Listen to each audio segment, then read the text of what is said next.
Graça e paz, meus amados, bom dia. Nessa manhã de frio e chuva aqui no Rio de Janeiro. Eu sou uma pessoa que sinto muito frio, né? Então sei que tá difícil para alguns saírem debaixo do edredom, mas a vida continua. Temos um domingo bem ativo, nossa escola dominical. Logo mais teremos um culto abençoado, onde teremos um pregador lá de São Paulo, um homem de Deus que foi usado aqui há 15 dias atrás, está de volta hoje na nossa igreja. Então não perca, esteja aqui conosco, e assim segue-se o nosso domingo. Hoje nós vamos estar falando aqui sobre a lição de número 8, que fala sobre a fidelidade no casamento. Então eu peço a você que já pegou, comprou a sua revista, que esteja abrindo aí na lição de número 8, que já vamos estar começando a falar um pouco, meditar sobre o que essa lição tem. Você que não tem, que não comprou, não adquiriu a revista, nos acompanhe fazendo uso da palavra de Deus.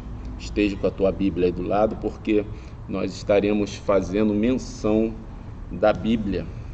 Então você que não tem revista, nos acompanhe com a Bíblia. Então vamos estar orando para dar início à nossa EBD.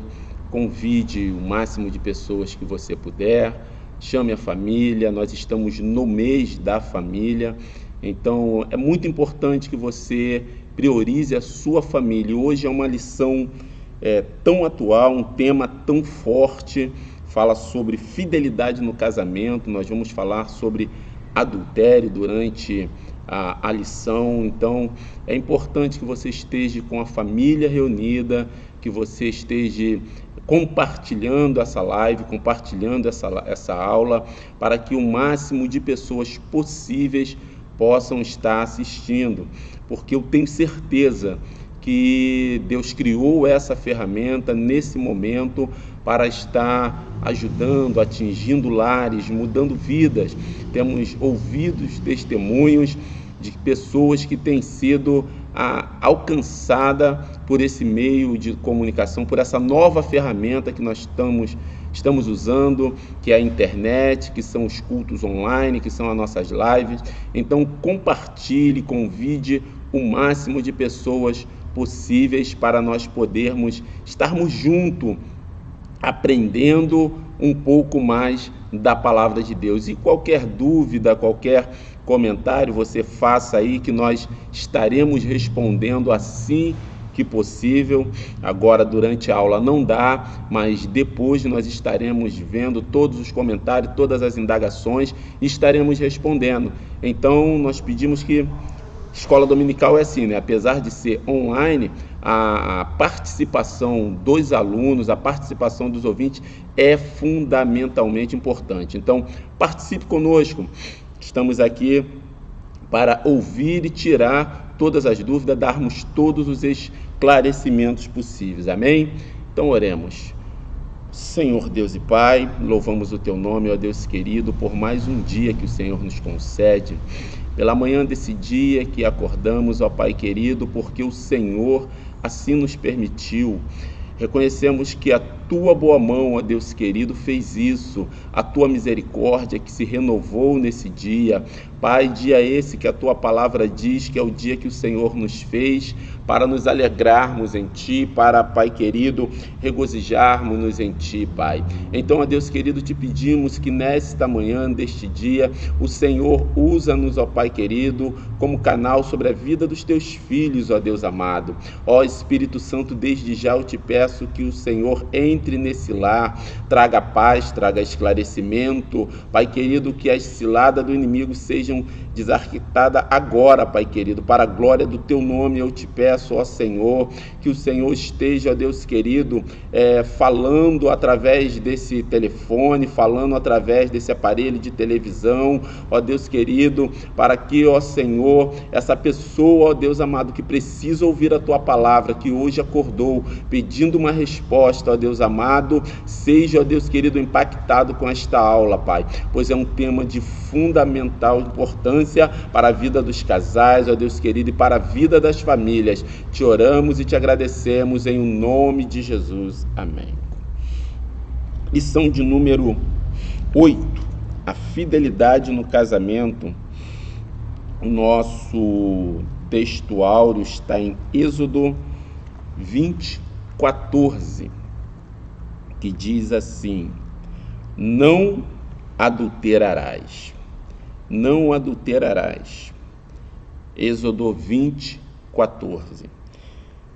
E o nosso texto bíblico básico, aí eu peço a você que não está com a revista, que faça uso da palavra de Deus, está em 2 Samuel, capítulo 11, do versículo 2 ao 9. Quando estamos na igreja, nós fazemos uma leitura alternada, né? Então, eu vou ler e os irmãos me acompanhem. O livro de 2 Samuel, capítulo 11, do versículo 2 ao versículo 9, que diz assim: e aconteceu à hora da tarde que Davi se levantou do seu leito e andava passeando no terraço da casa real, e viu do terraço a uma mulher que se estava lavando, e era mulher muito formosa aos olhos. E enviou Davi e perguntou por aquela mulher. E disseram: porventura não é esta Betseba, filha de Eliã e mulher de Urias, o heteu? Então enviou Davi mensageiros e mandou trazer. E entrando ela a ele, se deitou com ela. E já ela se tinha purificado da sua imundície. Então voltou ela para sua casa. E a mulher concebeu, e enviou e fê-lo saber a Davi, e disse: pesada estou. Então enviou Davi a Joabe, dizendo: envia-me Urias, o heteu. E Joabe enviou Urias a Davi. Vindo, pois, Urias a ele, perguntou Davi como ficava Joabe, e como ficava o povo, e como ia a guerra. Depois disse a Urias: desce à tua casa, e lava os teus pés. E saindo Urias da casa real, logo saiu atrás dele iguarias do rei. Porém Urias se deitou à porta da casa real, com todos os servos do seu senhor, e não desceu à sua casa.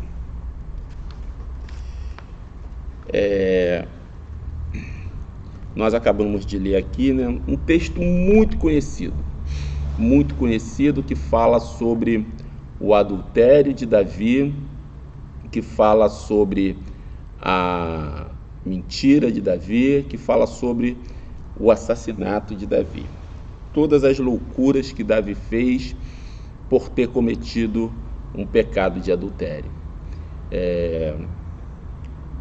Não tem como nós não comentarmos isso, porque esse texto também ele é usado de maneira errônea por muitas pessoas para justificar pecado, para dizer que Davi também pecou. Eu já vi mais de 2 pessoas dizerem isso para mim, após cometerem um ato de loucura, justificando-se baseado nesse texto. E, infelizmente, querido, esse texto, ele é bem para o contrário disso, porque o que está escrito na Bíblia é para nos mostrar que nós podemos sair destas situações, que nós podemos deixar de vivê-las, que nós podemos deixar de cometer. Ou seja, O que está escrito aqui aconteceu e é um alerta, porque se você pegar toda a vida de Davi, a partir desse ato, e se você analisar friamente tudo que Davi passou a partir deste ato, você pensaria duas vezes antes de pegá-lo para justificar qualquer tipo de erro. Casamento, ponto 1. O casamento é uma decisão divina que se perenizou na humanidade. O Senhor deu a ordem para que o homem deixasse a casa de seus pais e unisse a sua mulher, para que fizessem uma só carne. Está em Gênesis 2, 24. Por isso criou dois seres diferentes, macho e fêmea. Deus os abençoou e ordenou que frutificasse e enchesse a terra. Gênesis 1, do 27 e 28. Então, quando Deus estabelece o casamento, ele estabelece entre o homem e a mulher, e ele estabelece para que eles criassem família, para que eles gerassem família. E no coração de Deus, o casamento era para ser eterno. Quando Deus cria o homem para ser eterno. Então, quando ele cria o casamento, ele cria para que o homem fosse casado com aquela mulher e não tivesse outras pelo caminho. Quando Deus cria o casamento, quando Deus une homem e mulher, ele tem isso no seu coração. Eu disse ser eterno, mas ser eterno até os dois morressem, né? Para a vida toda. Então, enquanto estamos vivos. Porque o casamento no coração de Deus é para a vida toda, para toda uma vida. Infelizmente, por vários motivos, hoje nós temos visto fins de muitos casamentos, mas não era o desejo de Deus, não era o sonho de Deus. Então, o casamento original é monógamo, ou seja, homem e mulher, um casal. Deus criou apenas uma mulher para Adão. Gênesis 2:18. Ao criá-la, o Criador disse: far-lhe-ei uma adjutora. Mas, com o passar do tempo, a poligamia apareceu, até mesmo entre os patriarcas e reis de Israel. Abraão e seu filho foram polígamos. Davi e Salomão, e também Davi, porém, pagou alto preço pelo seu adultério. E Salomão teve seu coração corrompido pelas mulheres. Quem não conhece a história de Salomão, que teve mais de 1000 mulheres, né? Indo totalmente contra a palavra de Deus. E por ter várias mulheres, ele acabou se envolvendo com os deuses de todas essas mulheres, e isso gerou o que para Salomão? Isso gerou um esfriamento espiritual, aquele homem que, quando nós lemos ele consagrando o templo, e Salomão, ele é escolhido por Deus para terminar aquela obra que era sonho de Davi. Salomão faz aquela oração do livro de Crônicas, onde ele diz que se o seu povo que clama pelo meu nome se humilhar e orar, o Senhor ouvirá dos céus, e Deus responde isso a Salomão. Então a intimidade que Salomão tinha com Deus era coisa linda, e de repente Salomão começa a se envolver no final da vida com mais de 1000 mulheres, e o que acontece? Salomão perde essa intimidade com Deus, e nós vamos ver o final da vida de Salomão lá no livro de Eclesiastes. Nós encontramos um homem altamente deprimido, dizendo que tudo era vaidade, que tudo passava, que nada na vida tinha valor. Por quê? Porque Salomão, ele perde a alegria de estar perto de Deus, ele perde a alegria da salvação, porque Salomão se envolve com vários tipos de deuses e cultos, porque queria agradar várias mulheres de várias tribos, ou seja, indo totalmente contra aquilo que Deus ensinou, porque o princípio do casamento ele era monógamo, ou seja, homem e mulher, casal. Não tinha isso do homem ter 2, 3, 4 mulheres. Hoje, em outras culturas, nós ainda temos esse tipo de coisa, isso ainda acontece. O casamento nosso aqui do Ocidente, ele é monógamo, mas no Oriente, na África, ainda existe esse tipo de coisa. A poligamia ainda é praticada de forma normal, sendo que isso não é o casamento bíblico. O casamento bíblico é um homem e uma mulher. Não se passa disso. O resto é criação humana. Então, a legalização do casamento. Muitos questionam sobre a oficialização do casamento. No Antigo Testamento, perante as leis nacionais, mas tais leis não existiam.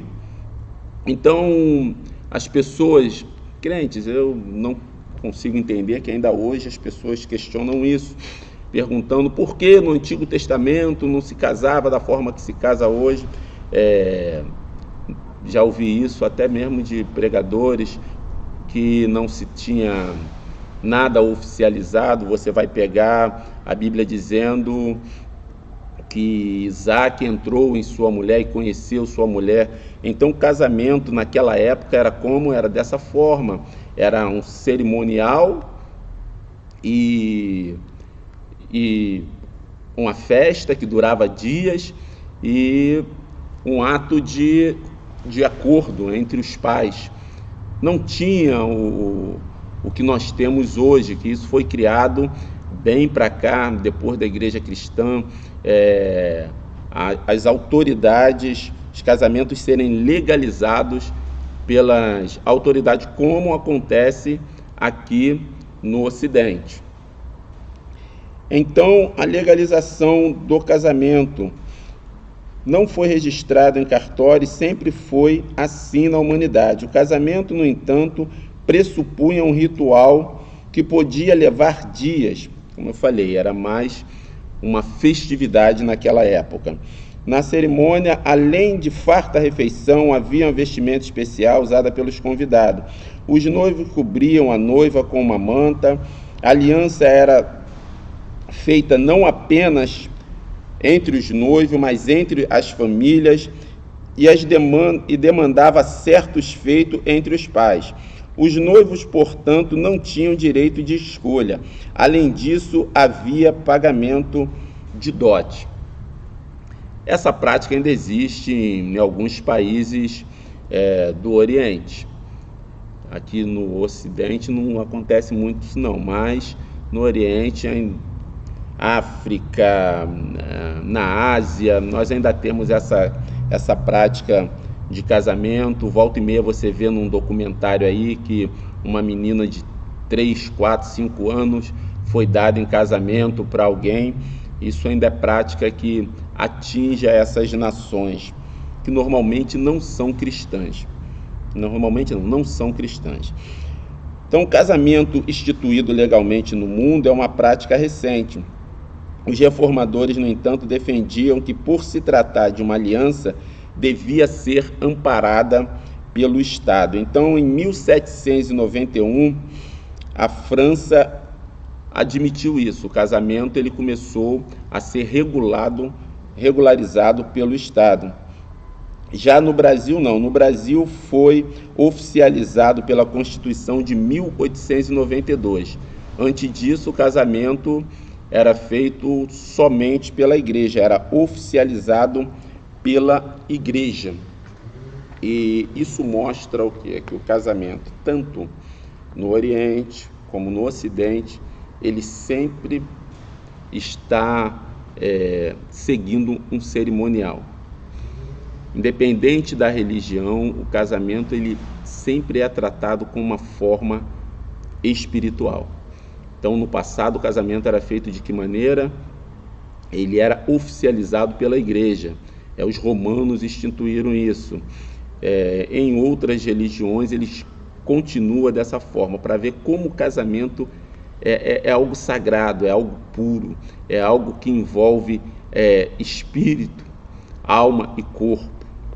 Então, nós temos que ter muito cuidado com isso. Você que está me ouvindo nesta manhã, e eu me sinto muito à vontade para falar contigo, porque vivemos um momento terrível, terrível da humanidade. Eu costumo dizer que adultério ele é algo que passa pelas gerações de crentes que nós tivemos. Então, chegamos em uma geração onde quase que tudo é permitido, só que a Bíblia, ela não muda. A Bíblia, ela não foi reescrita, e o que está escrito na Bíblia continua sendo lei, ou seja, a Bíblia diz que nós não devemos adulterar, porque o adultério, ele traz o quê? O adultério, ele traz uma quebra de aliança, e uma quebra de aliança não envolve apenas homem e mulher, envolve uma família. Uma quebra de aliança envolve filhos, envolve amigos, envolve parentes. Então, às vezes, num ato impensável, e isso eu falo para homem e para mulher, porque às vezes quando nós estamos aqui falando de adultério, parece que nós estamos falando do homem adúltero. Nós lemos um texto onde envolvia um adultério e de Davi com a esposa de um homem, Davi e Betseba, e parece que nós sempre vamos falar do homem adúltero, mas nós temos e conhecemos dezenas de casos de adultério que envolvem mulheres. Então, quando isso acontece, existe uma quebra de aliança que atinge várias e várias pessoas. Então é muito sério o momento que nós vivemos. Nada nesse mundo é irresistível. Você tem força para resistir. Irmão, se eu não sabe o que eu passo, o que eu atravesso, meu querido, você também não sabe o que eu passo, o que eu atravesso. Mas eu sei de uma coisa, que em Deus nós conseguimos. Em Deus você pode sair desse laço que está te cercando, você, meu irmão, minha irmã, porque o momento hoje é um momento crucial para um acerto de vida, porque nós estamos vivendo, falo isso com certeza, os últimos dias da igreja na face da terra. E eu não sei quanto tempo temos mais, estamos aí em meio a uma pandemia, não se sabe se vai ter segunda onda ou terceira. O que sabemos é o seguinte, que ficou provado que o ser humano, ele se resume ao que a Bíblia diz: somos um pó, somos como um vento, ou seja, estamos aqui agora e não sabemos se estaremos até o final do dia. Esse que vos fala aqui não sabe se chega até o culto de logo mais. Então não é hora mais de nós estarmos presos a esse tipo de coisa. Pecado é coisa de se libertar, é coisa de se rejeitar. Uma coisa como essa, que nós sabemos que leva para o inferno, que destrói família, tem que ser abominável, tem que ser abolido do nosso meio. Uma prática como essa não pode ser vivida nem aceitável em hipótese alguma. O adultério como figura espiritual. Deus se mostrou algumas vezes como marido traído pela nação eleita. O livro do profeta Oséias ilustra muito bem esse sentimento. Oséias 1:2. O relacionamento entre Deus e Israel assemelhava-se a um contrato matrimonial. Isaías 54, versículo 5. Jeremias 3:14. O sentimento de marido traído se dava cada vez que a nação transgredia o segundo mandamento, a qual proibia ao povo de seguir outros deuses. Esses pecados, infelizmente, eram recorrentes. Outro caso é demonstrado no livro do profeta Jeremias. Deus é traído pela nação que ama e oferece a ele perdão, mas sem êxito expede carta de divórcio. Essa parte aqui fala do adultério espiritual, e nós temos vivido isso nesses dias. Ou seja, quando Deus diz que nós não deveríamos pôr outros deuses, porque Deus trata a igreja como uma noiva. Lá em Oséias ele fala isso. E quando nós vemos a igreja de Deus se corrompendo com outras práticas, com práticas não cristãs, hoje eu ouvi, até postei isso no Facebook, um pastor, não sei se é meme, ele falava sobre as 3 gerações de crente, e ele dizia uma coisa interessante, que a geração de hoje é aquela geração que abriu mão de Deus, é aquela geração que se faz uma festa, ela não convida o pastor para pregar, porque isso é paga-mico. Se faz uma festa, ela toca músicas mundanas, porque tem que agradar todo mundo, os amigos do colega, os colegas dos filhos, amigos dos filhos. Se faz uma festa, tem Coca-Cola, mas tem cerveja na geladeira, porque o cunhado vai ter que chegar e tomar. Então nós vivemos essas coisas nesses dias, e isso é muito preocupante. Nós estamos vivendo um momento onde o ecumenismo é pregado por grandes pastores, e eu não consigo, lendo os 10 mandamentos, enxergar, e lendo a Bíblia toda, não consigo enxergar essa união entre o cristianismo, o evangelho, o Deus da Bíblia e outras religiões. Meu querido, por mais que nós venhamos falar em amor, eu respeito as outras religiões, eu respeito as pessoas que praticam outros cultos, tenho amigos de várias religiões, tenho amigo budista, tenho amigos que são do candomblé, tenho amigos que são católicos, respeito todas as religiões, mas não consigo ver e não consigo achar na Bíblia espaço para que o evangelho caminhe de mão dadas com religiões que adoram outros deuses, com religiões que adoram imagens, com religiões que fazem cultos secretos. Não consigo, e fico triste quando vejo pastores que são referências na mídia promulgarem isso, falarem disso abertamente, irem trazerem para dentro das suas igrejas, darem púlpitos para líder de outras religiões. Não estou falando de denominações, estou falando de outras religiões.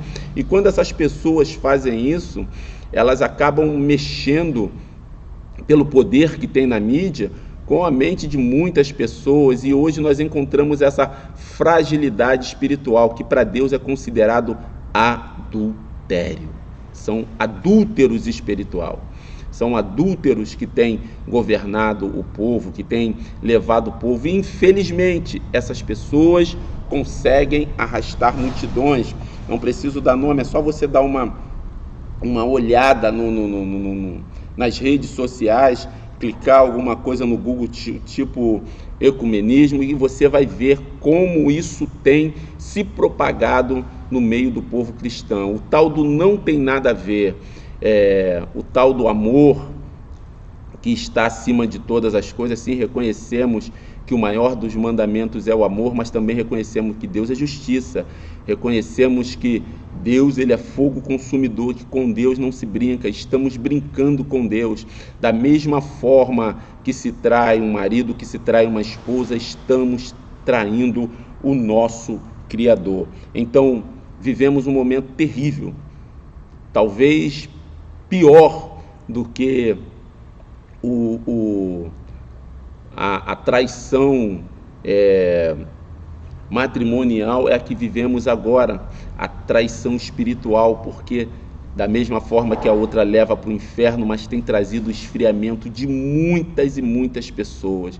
Queridos, então é uma hora de muita atenção, é uma hora de voltarmos ao Evangelho, é uma hora de voltarmos a ler a Bíblia. Terça-feira nós falamos sobre isso aqui. Estamos há quase 5 meses vivendo esse momento trágico de pandemia. Quantos livros da Bíblia você leu? E às vezes você diz que é tão difícil resistir ao pecado.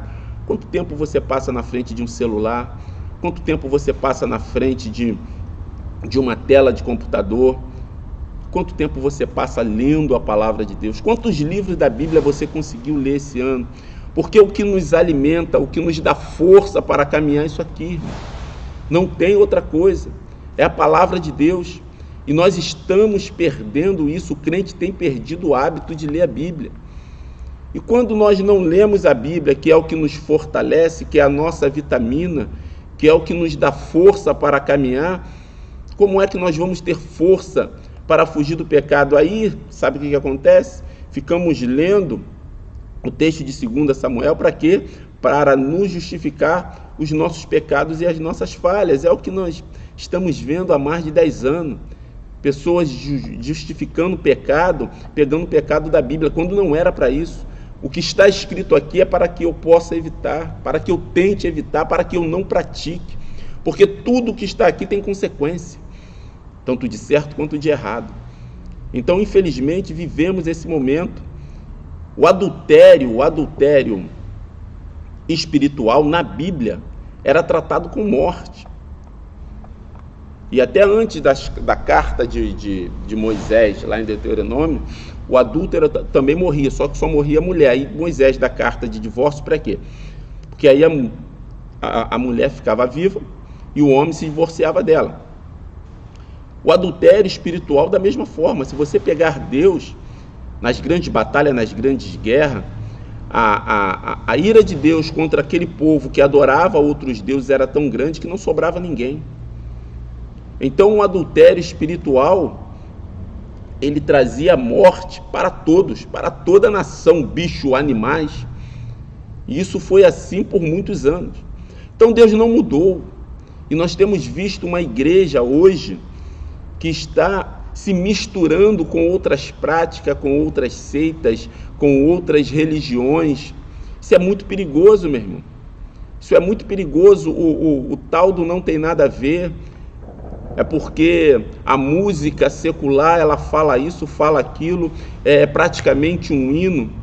Nós vemos há pouco tempo um grande cantor do meio evangélico, e ele falou mal de quase todas as músicas, tirando a dele, músicas cristãs, músicas gospel, vamos dizer assim, e pegou um montão de música secular e comparou e disse que aquelas músicas deveriam ser tocadas nas igrejas. Aonde esse homem está hoje? Não tem mais altar para ele subir. Então Deus, ele não muda, ele continua da mesma forma. É só a gente olhar que nós vamos ver aí pessoas grandes que estavam até um tempo atrás, até um pouco tempo atrás, e começaram com isso, misturar culto, misturar religiões. Quem são hoje? Não tem mais nome, estão fora, não sobem mais em altar, não tem mais agenda. Não foi a igreja que os tirou, não, foi o próprio Deus. E a vida vai se tornando uma bola de problemas. Os camaradas altamente deprimidos, pensando até em morrer. Por quê? Porque o adultério espiritual gera a morte. Gera a morte. Então cuidado com isso, né? Cuidado com isso. Vamos dar uma corrida aqui. Outras implicações do pecado de adultério. Traz consigo a mentira. João 8,44. Isso eu faço questão de ler, porque é um textuário nosso, né? João 8,44, todos sabem o que está escrito, mas nós vamos ler junto, porque ele fala de quem é o pai da mentira, né? Jesus diz assim: vós tendes por pais o diabo e quereis satisfazer o desejo do vosso pai. Ele foi homicida desde o princípio e não se firmou nele verdade, porque não há verdade nele. Quando ele profere mentira, fala do que é próprio, porque é mentiroso e pai da mentira. O adultério gera mentira. E não tem como, não é verdade? Tanto o homem quanto a mulher, quando ele se envolve em um ato extraconjugal, a intenção dele é o quê? É esconder aquilo ali, né? Ele quer ela quer, os dois querem esconder aquele ato. E isso traz para o crente o quê? Primeiro, um esfriamento, porque é um pecado consumado, e é um pecado que traz outro. Se você for lá aonde nós lemos o nosso texto, em 2 Samuel 11, você vai ver que a primeira coisa que Davi faz quando Betseba fala para ele que ela estava grávida, ou seja, que eles estavam grávidos, é o quê? É mandar trazer Urias.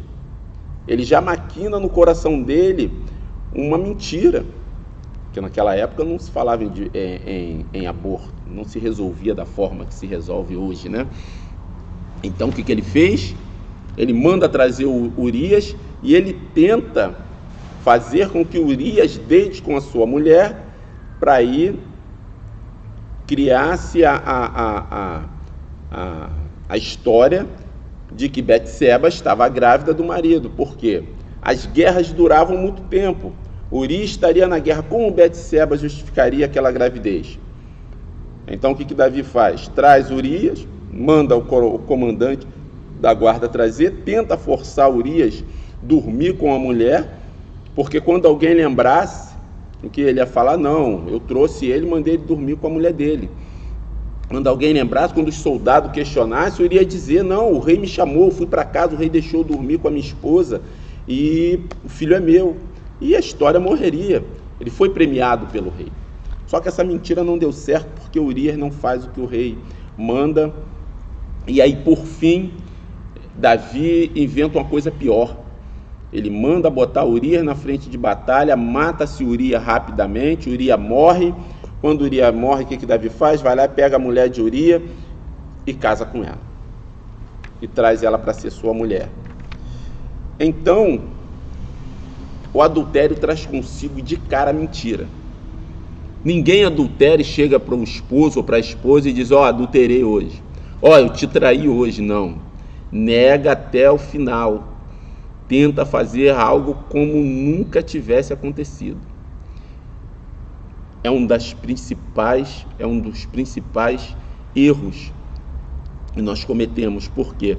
Porque a Bíblia trata a mentira, e saindo um pouco da lição aqui, querido, eu queria falar sobre isso. Nós estamos falando de um pecado aqui que faz parte, um pecado que atinge a igreja, né? Quando você tem um caso de adultério dentro da igreja, meu Deus do céu, dentro da família. Só que a Bíblia também condena a mentira. Só que mentira, você nunca viu ninguém ser excluído por mentir, você não vê ninguém ficando no banco por mentir, ninguém condena o mentiroso, mas a Bíblia condena. E a Bíblia coloca que quem é mentiroso é filho do diabo. Por que eu fiz questão de ler João 8 contigo? Para que você entenda e medite que quem vive na prática da mentira é considerado filho do diabo. Porque a Bíblia intitula a mentira como criação de Satanás. E é um pecado que vai levar para o inferno. E que muita gente acha que não tem nada a ver. Então, preste atenção nisso, medite sobre isso no dia de hoje. Tire umas horas desse domingo frio, que está bom para ficar deitado embaixo da coberta como você está aí. Preste atenção sobre isso, medite sobre isso. Se você tem vivido uma vida de mentira, peça perdão a Deus, se conserte com o Senhor. Ainda há tempo de mudarmos. Amém? Descamba em divórcio. Aí é o ponto culminante do adultério.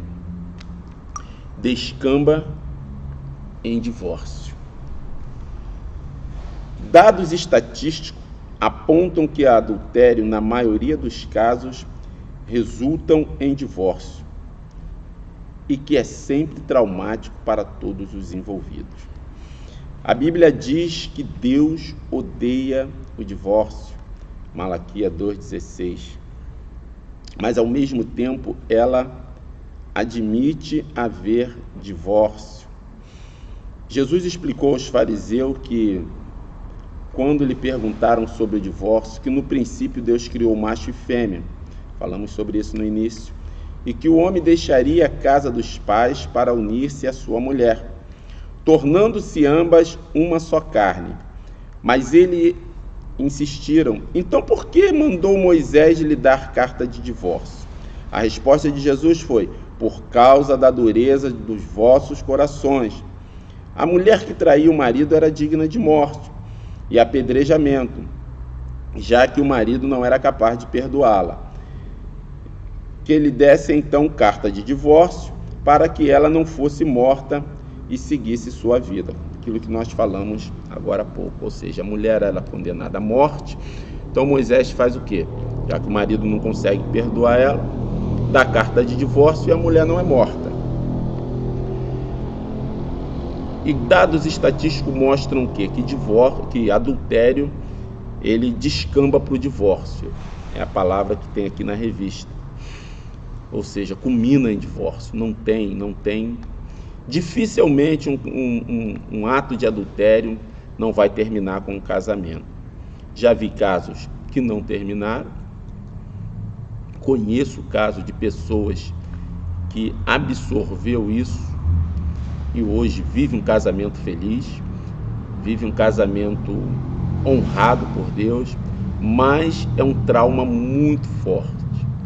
É algo muito traumático que envolve filhos, envolve parentes, envolve famílias, envolve muita gente. Tanto a família, tanto o casamento aqui quanto a família de lá, é algo complicado até de se falar, querido. Então, antes de se cometer algo dessa natureza, pense, busque força a Deus. Sabe qual é o grande problema hoje? Eu estava falando com um pastor agora cedo, amigo meu, que as pessoas passam por determinadas lutas, a soberba humana aumentou de uma forma tão grande. Eu sou de uma época em que um crente, se ele estivesse doente, ele pedia oração. Hoje não, hoje ele se tranca dentro da casa dele, ele não pede oração, ninguém sabe de nada, a pessoa quase morre, ficou entre a vida e a morte e ninguém sabe. Então, meu amigo, se você está passando por um problema, por esse tipo de dificuldade, peça ajuda. É claro que é algo de fórum muito íntimo, que não dá para estar abrindo para ninguém, não é para qualquer pessoa, mas existem formas de ser ajudado, existem formas de ser trabalhado. Nós oramos junto, nós buscamos junto, nós clamamos junto. O que não pode é você ver a sua vida, meu irmão, minha irmã, seu casamento indo pelo ralo por algo que você está praticamente entregue e não se fazer nada. Porque o melhor é tratar agora do que quando chega à beira do divórcio, quando não tem mais nada a ser feito. Quero dizer que dá para resistir, que dá para conseguir, para caminhar, que dá para parar. A Bíblia diz que nós conseguimos, que Deus não dá tentação. Então, assim, querido, nós temos que buscar em Deus essa força de dizer não ao pecado, porque adultério é pecado, e nós vivemos uma geração que se entrega ao pecado, que não mede consequências em relação ao pecado. Pecado gera consequências. Antes de você vir dizer que Davi pecou, olha as consequências que vieram sobre a vida e sobre a família de Davi, irmão, coisas trágicas. A espada nunca saiu de dentro da família de Davi. Então, antes de você pensar que alguém pecou na Bíblia e que você também pode pecar, olha o final dessa pessoa. Eu quero lhe dizer para você que está à beira de cometer um ato, um erro, de se entregar ao pecado, como dizem por aí, que há esperança em Cristo. Há esperança em Cristo. A concupiscência e a tentação. A concupiscência é uma paixão carnal inerente ao ser humano e está presente no coração de cada um. São as propensões carnais que pendem para o mal. devido à corrupção do sentido. A concupiscência é interna, a tentação se materializa exatamente atuando por meio dos sentidos afetados no Éden. Ou seja, no Éden, o homem cobiçou a sabedoria e cometeu o pecado de provar de algo que Deus tinha dito que não, até porque ouviu a voz satânica, né? E nós trazemos na nossa carne os efeitos do Éden. Então o desejo, querido, isso é normal no ser humano. Agora, se entregar a ele, aí já é vontade sua, já é uma atitude sua. Se entregar ao desejo, isso daí é contigo. Você pode dizer não. E a Bíblia, ela nos mostra muitos desses casos. Eu vou falar do clássico aqui, José. Ele poderia ter deitado com a mulher de Potifar? Poderia. Ele poderia ter se entregue ao desejo? Poderia. Mas José, ele olha para aquele momento ali e diz que não pecaria contra o seu Senhor. Então a mesma Bíblia que diz que um homem pecou, diz que um homem resistiu ao pecado. E Deus fala contigo nessa manhã. A Bíblia nos mostra que Sadraque, Mesaque e Abednego,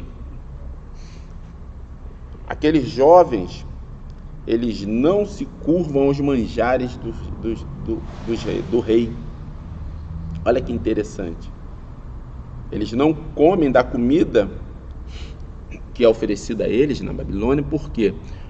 Porque não eram comidas que a Bíblia, que eles foram ensinados a comer, porque as escrituras que o povo judeu tinha determinada que tipo de comida eles podiam comer. E eles não se corrompem com aqueles manjares. Interessante que por isso eles são julgados e condenados. E aí eu te pergunto, eles poderiam ter se entregue àquilo ali, como todos fizeram, mas eles não fazem. Então a mesma Bíblia que mostra um homem pecando, mostram pessoas passando por provações terríveis, calabouço, fornalha de fogo ardente, porque não aceitam pecar, não aceitam se entregar ao pecado. Presta atenção nisso, meu irmão. Presta atenção nisso. Tiago explica que a união da concupiscência com a tentação gera o pecado. Mas cada um é tentado quando atraído e engodado pela sua própria concupiscência. Depois, havendo a concupiscência concebido, dá a luz ao pecado. Olha só que sequência. E o pecado, sendo consumado, gera a morte. Tanta gente morta hoje porque consumou o pecado. Mas eu quero falar para você que tem atravessado dias difíceis e que está dizendo, não, no meu coração, na minha mente já aconteceu. Não é assim que se fala? Não é essa voz que sopra? Já estou pecando mesmo. Querida, a Bíblia diz que o pecado, uma vez consumado, gera morte. Ainda há tempo de parar, ainda há tempo de voltar atrás. Infelizmente, nós vivemos uma geração que banalizou o divórcio. Divórcio hoje é uma coisa normal. Separação de família hoje é uma coisa normal. A igreja cristã, ela não tem o casamento como sacramento, porque, como nós lemos aqui, nós entendemos que há base bíblica para a separação.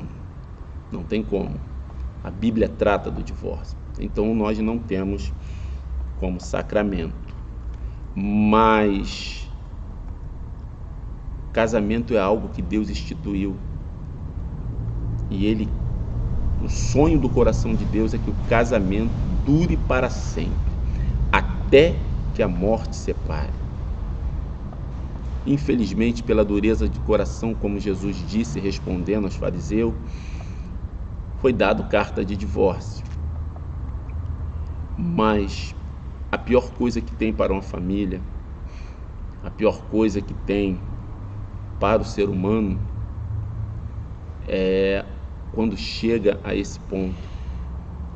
E eu fico imaginando, porque atrás dessa câmera está meu filho de 15 anos, que produz esses vídeos, como é traumático, como um divórcio para uma família. Eu conheço vários e vários casamentos destruídos que infelizmente chegaram ao divórcio, e muitos por causa de adultério, a grande maioria, muito pouco por incompatibilidade de gênero e essas coisas, a grande maioria por causa de adultério.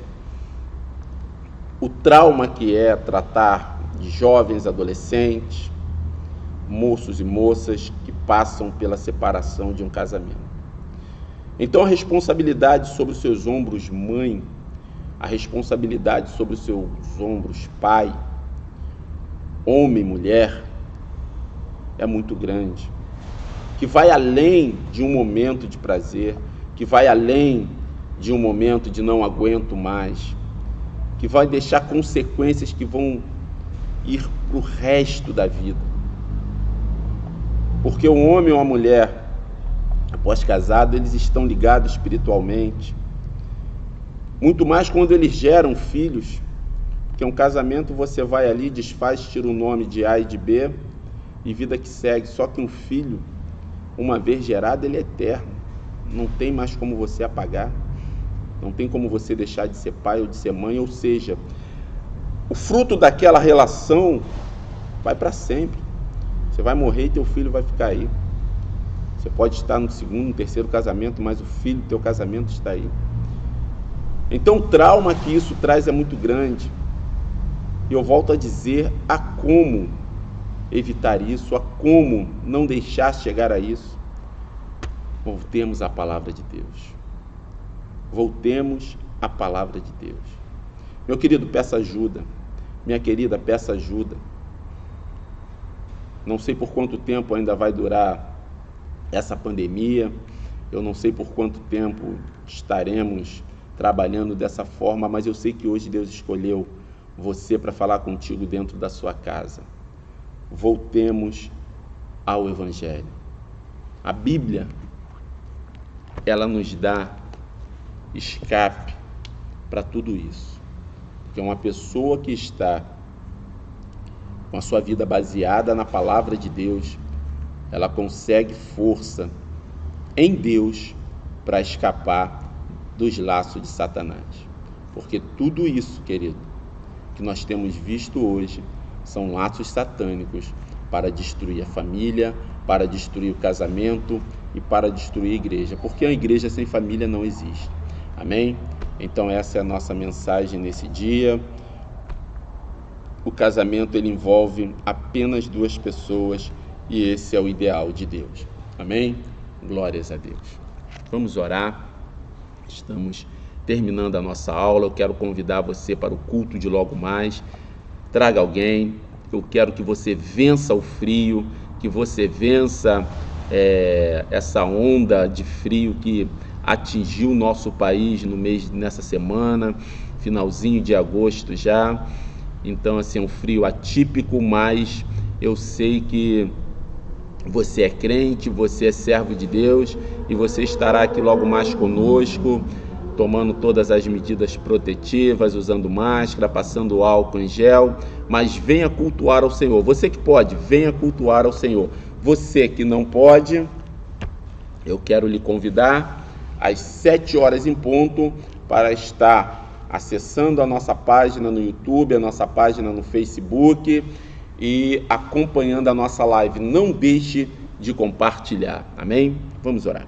Senhor Deus e Pai, eu entrego a vida do meu irmão, a vida da minha irmã em Tuas mãos, Deus. E eu creio, ó Pai querido, que o Senhor pode mudar o quadro, ó Deus querido, que é o Teu servo, que a Tua serva está atravessando neste momento, Pai. Deus, eu sei que o Senhor estabeleceu o casamento, ó Pai querido, que é um sonho Teu, Pai. Desejo do Teu coração, ó Deus querido. Não deixe, ó Pai amado, que as famílias da nossa igreja venham ser atingidas por essa praga, ó Deus querido, que tem atingido, ó Deus amado, a humanidade, que é, ó Pai amado, a banalização do adultério, da mentira, dos pecados, ó Deus querido. Senhor, nós te pedimos, ó Pai amado, envolva a Tua igreja, ó Pai amado, pela Tua boa mão, ó Pai querido, cerca-nos, ó Deus querido, com Teu exército de anjo, cubra a casa do Teu povo, é o que eu te peço e te agradeço, em nome de Jesus.